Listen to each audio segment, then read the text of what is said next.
Good morning, prolific authors. Welcome back to the Prolific Author Podcast. How is your week of writing going? Pretty well, I hope. I've actually been kind of proud of myself. I've gotten a lot done this week. And today I'm going to be attending my grandmother's 80th birthday. So I'm super excited about that in a couple of hours.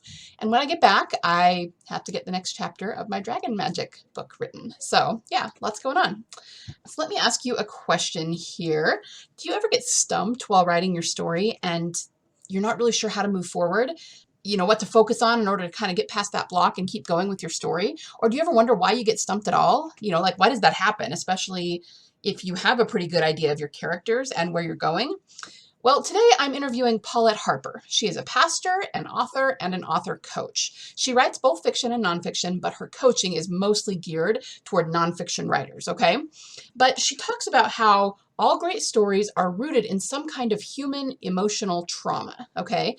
She also talks about the 3 components we need to push forward and get our books finished. So while she does coach mostly nonfiction authors, I really enjoyed interviewing her because I couldn't help but think of everything she said and how it could be applied in the context of fictional stories. So for example, when she talks about the human emotional trauma, if you get kind of stuck with how to move forward with your story, figure out where the emotional trauma is in the story. Is it the beginning of the story? Is that your hook and the way the story kicks off? Or maybe it's the opposite. Maybe the emotional trauma is going to come in the climactic moment. And you can figure that out and then just sort of reverse engineer to figure out the rest of the story along the way. Okay, so my point is, anytime you get blocked or stumped about something, figure out where the emotional trauma is and write toward that. Okay, another thing that I want you to listen for that she says near the end of the interview is that she says, our stories are about us, but they're not for us. I thought that was really, really profound. And even though being fiction writers, our stories might not be directly about us. I don't know about you, as much as I would love to. I am not riding on the backs of dragons all day and fighting evil people with swords. That's what I'm writing about, and that would be fun. But you know, it's not literally about me in that way. However, I can promise you that a lot of the themes and the way I built out my stories definitely come from experiences in my own life. Okay, so even if you're not consciously aware that you're doing that, I promise you're doing that. Your stories are about you on some level, okay? But they're not for you. They're for your audience. And that's something to think about too while we're writing, okay? So I want to hop into the interview. She's really, really fun to talk to, and she's just got some absolute gems for you. But before we do that, I just want to let you know that I am still offering free strategy calls for authors, okay? So if you need to know what to do next in your author business, whether it's what to do to get your next book written because you're still working on it. Maybe you're working on your first book. Maybe you have a few books written and you're not sure what you should do next in your marketing strategy. Or maybe you just need to know where your time is best spent so that you can start to build that author career and get to the point where you're making money on your books. If any of those or any variation of those apply to you, please book a free strategy call with me so that I can help you figure out what your next steps will be toward building that sustainable author career that you so want, okay? So you can go to bit.ly/author strategy to book your free call with me. That's bit.ly/author strategy. Welcome to the Prolific Author Podcast. Let's face it, readers read fiction to feel emotion and be transported and transformed. In this ongoing digital revolution, where online marketing is always in flux, the only way to create a sustainable author business and live off your royalties is to write transformational stories, market at every stage of the author journey, and cultivate a loyal audience of readers. Fortunately, there's never been more opportunity to make a living as a fiction author. Hi, I'm Liesl Hill, USA Today bestselling author and story clarity coach. When I'm not dictating my own stories about dragons, serial killers, and dystopian worlds, I help other authors write their own transformational fiction, position them as bestsellers, and market them like pros. Join me on the podcast where I give writing tips, marketing how-tos, story advice, and interviews with other authors who are in the trenches just like you and making it work. We are prolific authors.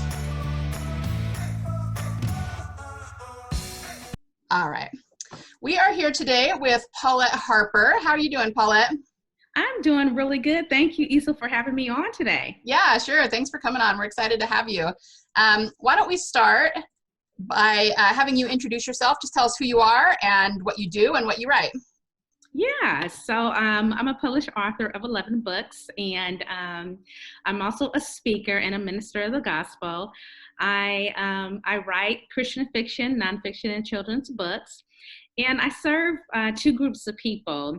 I serve inside my organization, which is called Elevate Life Coaching, which is I partner with women who are looking for solutions. I specialize in helping them shift their perspective on crisis, push past barriers, and really discover their purpose so they can become Nice. the best version of themselves. And then another group of people that I help are entrepreneurs, coaches, aspiring authors who want to write books. Mhm. So I serve them in the capacity of helping them create their stories so they can build their business around their stories and show them really how to use their stories and their voice to make an impact in the world. Great, great. And I got to ask, especially with the life coaching, has your business just been booming during COVID? Yeah, and it's unfortunate that a tragedy, Right. pushes your business to grow, but then being able to help people maneuver through life and where they Hmm. are, and because then even in what's going on now and what we're facing, people can still find a sense of hope in it when you take your eyes off of the negative and you put it on some positive stuff and you use it to really propel you into 2021. Yeah, for sure, for sure. Yeah. And I've thought that in general too. Just so many things have gone online since everybody's been home. So it's definitely been a shift, and there's definitely been people who've, had to make some sacrifices and change some things. But I mean, I kind of figure if they needed your services anyway because they were having some sort of crisis, they were probably ignoring it before. And so this Yeah. just probably pushed them to actually work through it. And it really Yeah. can be a good thing, even if it wasn't something we were planning on. Do you find that a lot in your work? Yeah, that is so true because we get, for a lot of us, we get so comfortable in life, Yeah. and the pain points and those issues we kind of just put to the side because you know what, I don't need to deal with it now because everything is going okay in my life. But when you are put on pause and you find out that, and when I say pause, meaning that everything that got you to be at a place of being comfortable in life with your job, Hmm. and your career and your money and all of those things, when all those things are just kind of, taken away from you, then you really have to do an assessment of your life because you now realize that you have built and have put so much confidence in other sources that can easily be shaken, and you have to learn that you have to really build confidence within yourself, and you have to learn how to be creative in the season in which we're in so that if this ever happened again, you won't find yourself in the same position that you're scrambling to find money, resources, and to do something different in life. Right. Yeah. Yeah. That's a great point. I like that. Yeah. So, tell us about your actual coaching. Do you coach fiction writers or just the nonfiction ones, or? Yeah, so most of my clients are nonfiction authors. So that's my area of genius. That's my zone. Even though I've written a couple of fiction works, I just find it real easy. It's much easier for me to teach nonfiction authors how to outline, how to get their stories, how to dig deep into those life experiences, how to, change the narrative of those life experiences and turn them into positive stories. So it's easier for me to work with nonfiction authors because I was a victim of emotional trauma. So that's how I started writing. And so I'm able to really connect with them on that level and teach them, what I did to get out of my situation and how I use writing as something as therapy for me and how they can do the same thing. Nice, nice. And do you have a particular framework that you teach when you're coaching them? Yeah, it's broken down into really a four-part framework. First, it's really identifying what is, what part of that emotional trauma is really stopping them, you know, to get clarity on the why and finding out exactly where they are. Because once you determine where you are, you now have a space to drive from, you know. So I help them get the clarity on where it is they are and where they want to go. And then identify, you know, what goals do you want? How do you want to use what has happened to you to really propel you? You know, because there's a reason why things happen to us in life. And because we're going through it, we don't think anything good can happen, you know, from it, because of the pain that we're going through. And so it's getting the clarity, it's finding out where it is that you want to go and how can you use your experiences to really help you get out of it, but also help someone else. And then it's, you know, setting those goals and then, okay, how are we going to get to your goals? You know, you have this list of things that you want to do, whether it is starting your business, most of them are writing books, but for them, it's more of, you know, using their book as a springboard to start a business, whether it's speaking or it is, you know, doing workshops, facilitating, or even coaching, you know. And so how can we use those steps and those goals to get you to the final end result that you are starting your business, you are starting to coach, you are, you know, starting to, you're going into being an entrepreneur. So those are the steps that I try to take with my clients. But the first thing is really getting clarity. Yeah, for sure. You definitely need the clarity or you can't move forward, huh? No, you really can't, you know. And sometimes, you know, especially when we have gone through something very traumatic, whether I went through a divorce. And so, you know, even with that, trying to find some good in that, you know, and trying to piece together my life after being married so long. What do I do with my life now? What do I do with the broken pieces? How do I put them back together? How do I allow, you know, God to, you know, work through me in this? And it's a internal work. You know, it's a deep work that has to go on, and you have to be willing to acknowledge some things that maybe you contribute to, some things that, you know, got you to where you are. I know that's, you know, what I had to do. So it's an internal work when you have to get the clarity, because until you get clear on where you are and where you want to go, you really can't move forward. And so that's the major piece of it. That's why I start with, you know, the clarity, the mindset, the limited beliefs, you know, the things that the internal objections, you know, what did those experiences, how did they leave you? And how can we work through those experiences to get you to a place that, you know what, I'm not going to let how I felt and what I've done or what, you know, other people have done or my circumstances stop me from, you know, living my best life. Right. Yeah, I love that.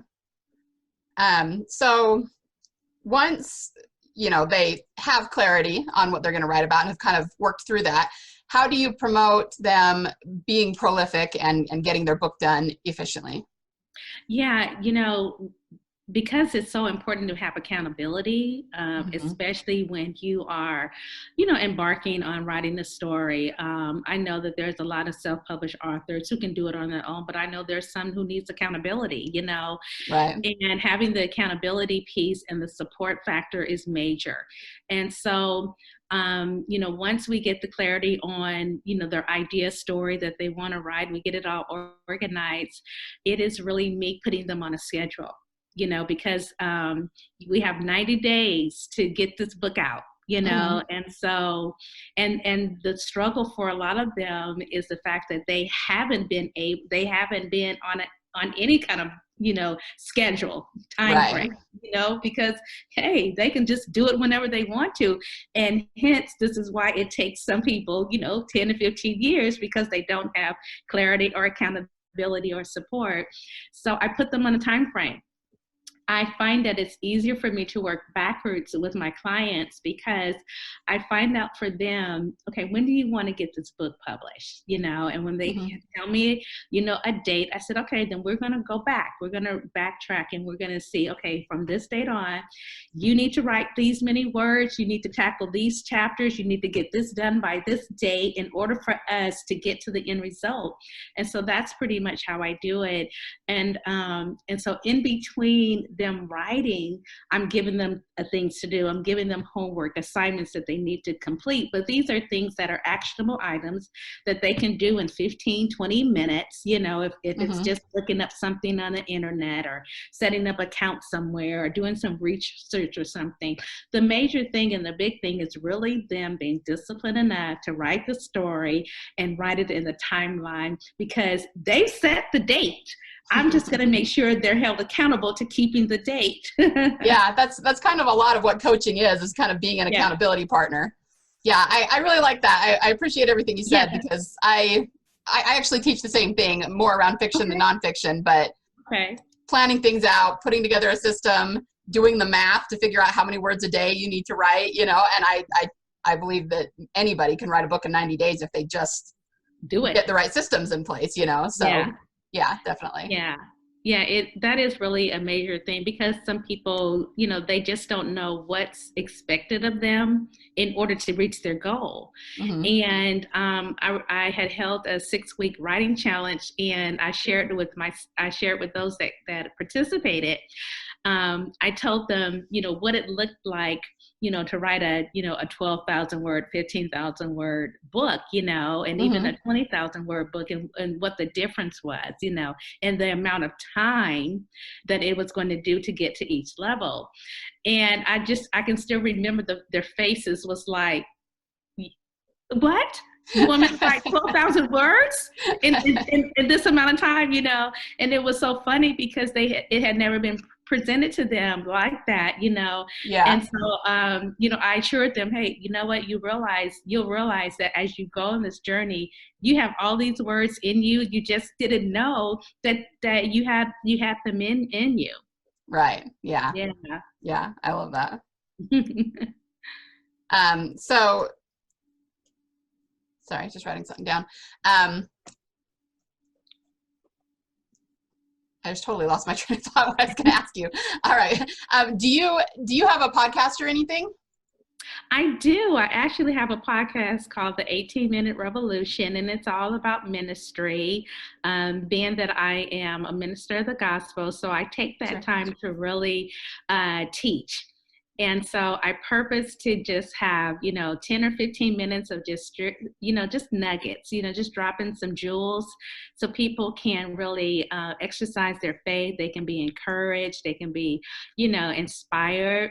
And so I share a lot about my own journey to, of being divorced and my struggles with, going through divorce and my emotional trauma, things that happened to me, and then how I applied the scriptures to it. So my podcast, it's just maybe 3 months old, so it's still fresh, still new, and still trying to get out there to reach an audience. But yeah, I absolutely love being able to share that piece, and it's easier for me. I love, being in front of people and sharing, the message of Christ, but it's a lot easier for me to just be behind the speaker, and just speak.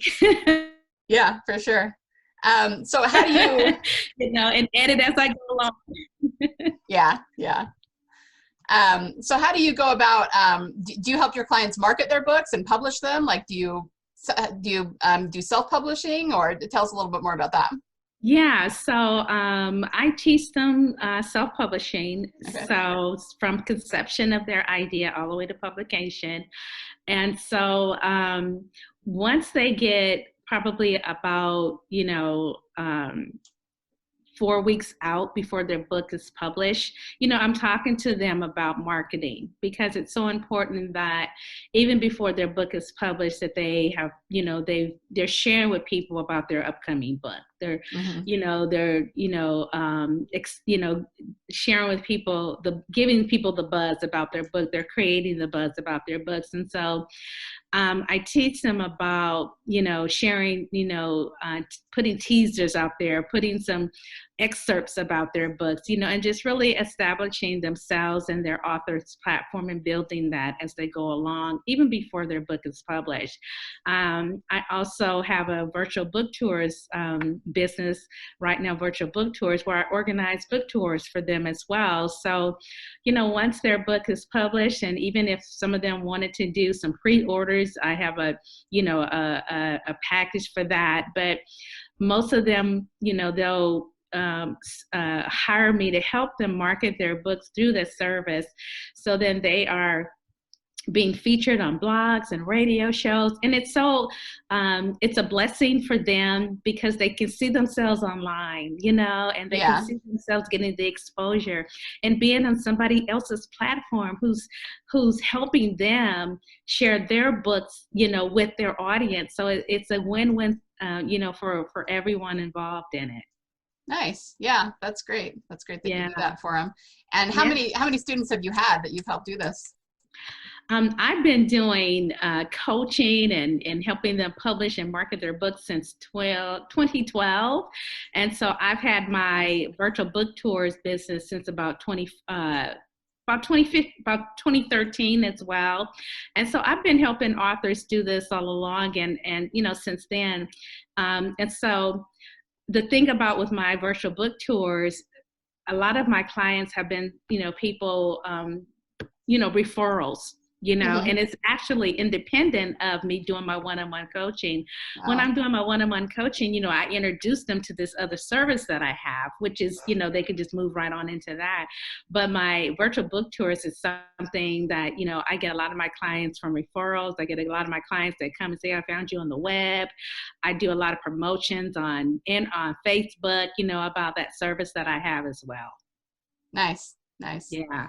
So what advice would you give to authors who maybe want to do something like this but haven't started, or are having a hard time with any part of the process? What advice would you give them? Yeah, it can feel like it's a very daunting process to self-publish. And I would really share with anyone that is looking to, write a book to, do the research. And also, if you can afford to hire a coach, someone who's going to keep you accountable, someone who's going to show you, the steps and the strategies and the process on how to get it done. But don't be, threatened by it. We all have a story. There's a message, that we can convey in our stories. Our stories are about us, but they are not for us.